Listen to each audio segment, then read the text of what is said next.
Hola, buenas tardes.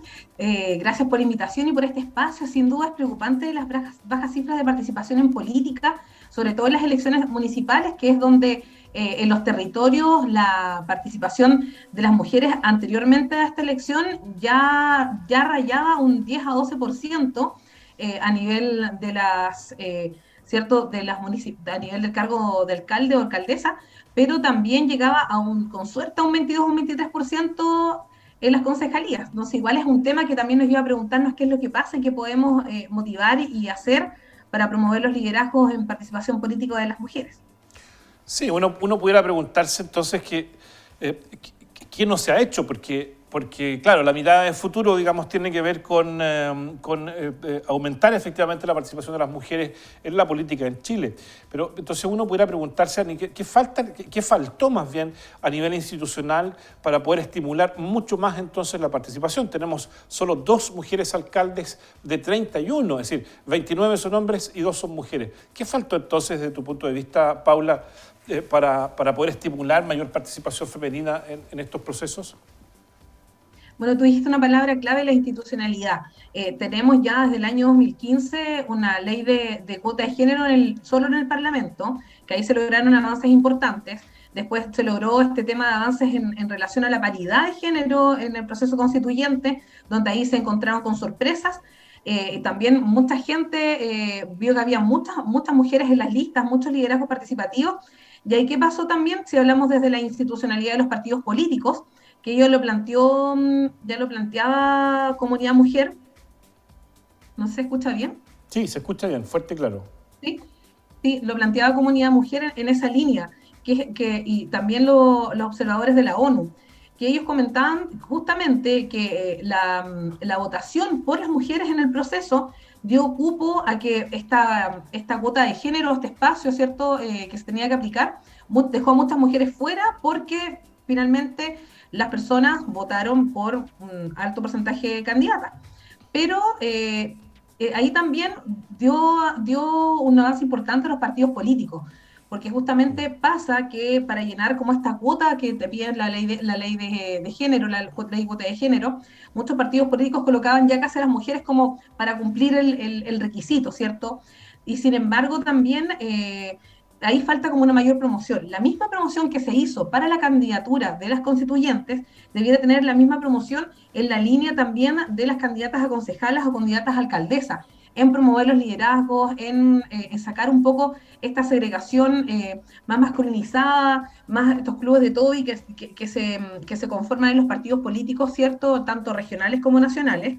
Y es ahí también donde falta también trabajar en la línea de los sesgos y estereotipos y generar estas conversaciones también en estos espacios que sin duda se están generando a nivel social y a nivel político. Ahora, desde ciertas miradas uno podría preguntarse, ¿no? Incluso para efectos de formación uno podría hacer la pregunta, ¿por qué es importante la participación de las mujeres en política, Paula? Bueno, es la primera, una buena pregunta y le agradezco, ¿ah? Porque en esa línea uno puede decir, pero si las mujeres tienen las mismas condiciones, lo primero es sacarnos la paradoja de la igualdad. Cuando hablamos de la paradoja de la igualdad, es este concepto que dicen, si ellas están es porque no quieren. Y la verdad es que si no están es porque no están los espacios.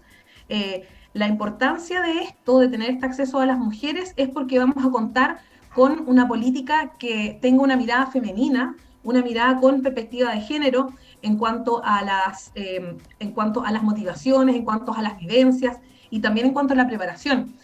Hay informes también internacionales y también de comunidad mujer que habla que las mujeres en política son altamente preparadas. Tenemos el caso, por ejemplo, de Angela Merkel, que vienen con una preparación muy, pero fundamental y también muy comprometida también. Pero eso también se debe a que justo en el proceso hay también desvalorizaciones, hay también dudas con respecto a su liderazgo, críticas en cuanto a otros temas que no tienen que ver con el hacer el trabajo, sino críticas en otros sentidos, en cuanto al cuidado de los niños, cuestionamientos propios. Y sin duda, y volviendo también a retomar esta pregunta, el acceso a las mujeres es importante porque el mundo está construido 50-50. Ya es ahí donde tienen que estar tanto los hombres, pero también la participación de las mujeres asegurada. algunos han dicho a través de mecanismos paritarios, como lo vimos en el proceso constituyente, o también a través de una mayor concientización a nivel social, a nivel de los partidos políticos y a nivel de la institucionalidad. Oye, y a propósito de eso, digamos, preguntarte también respecto de... se me fue la pregunta, fíjate, pero vamos a seguir con otra pregunta entonces. Porque esta es una situación que se viene dando, con cierto aumento, digamos, respecto a la elección anterior. Por ejemplo, en la región de la Araucanía, hasta antes de esta elección teníamos una sola alcaldesa, ¿no? Hoy día aumentamos a 2. Sin embargo, todavía la participación sigue siendo tremendamente baja. ¿De qué manera también ha influido la pandemia en la participación de la mujer en política, Paula? Bueno, ahí hay un tema que voy a partir de lo general a lo específico. La pandemia, antes de la pandemia se hablaba de que para llegar a una igualdad de género, es decir, que la igualdad requiriera el mismo acceso para mujeres y hombres, o sea, que un niño y una niña nacieran en igualdad de condiciones, en igualdad de accesos y sin sesgos y estereotipos asociados, tenían que pasar cerca de 90 años. Y con la pandemia se habla de 151 años. ¿Ya? ¿Esto por qué? Porque se han perdido espacios de participación importantes relacionados con la corresponsabilidad parental y con el cuidado de terceros, que ahí tenemos cuidado de terceros, menores y también adultos mayores o personas que sufran alguna discapacidad. Entonces, esto es un estudio que está avalado por la W20 y Accenture, que lo presentaron en febrero, y entrevistaron a cerca de 7.000 países y hablaban de estas brechas. Y justamente decían que si los países del G20, y sobre todo países líderes como Chile, tomaban aspectos, por ejemplo, la mayor participación de las mujeres, digitalización, etcétera, se podía llegar a una cifra en el mediano plazo de 51 años. Y si se tomaba un compromiso total, podíamos llegar a un avance de 14 años. Pero justamente el mayor tema es el tema de la brecha de los cuidados y la corresponsabilidad parental. Eso es un factor clave en esta línea.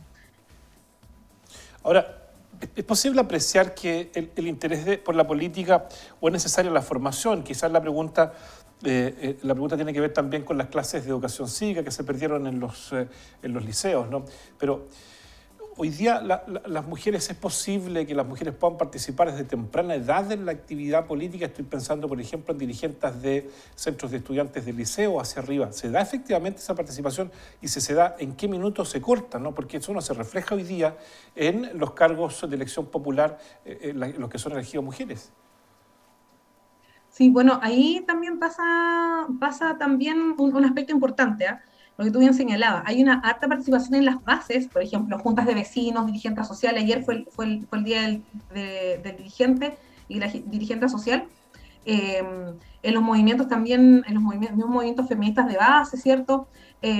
Donde hay mujeres que van participando y van llevando la batuta, donde están participando también en talleres, etcétera, y hay una conformación muy importante y una riqueza en cuanto a los liderazgos.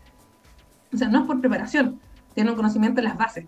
Pero ese tema se corta con cuando llegas a un partido político, con respecto a las redes, con respecto al financiamiento. De hecho, Paula, hay un porcentaje, ¿sí? Sí, no, termina la idea, por favor. Sí, hay un porcentaje, de hecho, menor de financiamiento, creo que es un 24% menos de financiamiento para las candidaturas de mujeres. Y también ocurre por el tema del cuidado. Y también por el tema del síndrome de impostor que se llama. Que sufrimos muchas, que decir, oye, pero yo podré, mejor le doy este tema a otra persona, o yo, sabes que no me encuentro tan capaz, no estoy empoderada. Entonces, en esa línea hay varios multifactores que influyen en este proceso. Perfecto. Paula Cifuentes, nos quedaron temas pendientes, por ejemplo, qué pasa con la participación de la mujer indígena, de la mujer inmigrante. También hay temas ahí interesantes, digamos, que desarrollar. Muchísimas gracias a Paula Cifuentes, directora de Empoderadas, por esta conversación. Que estés muy bien, buena tarde. Gracias, buena tarde.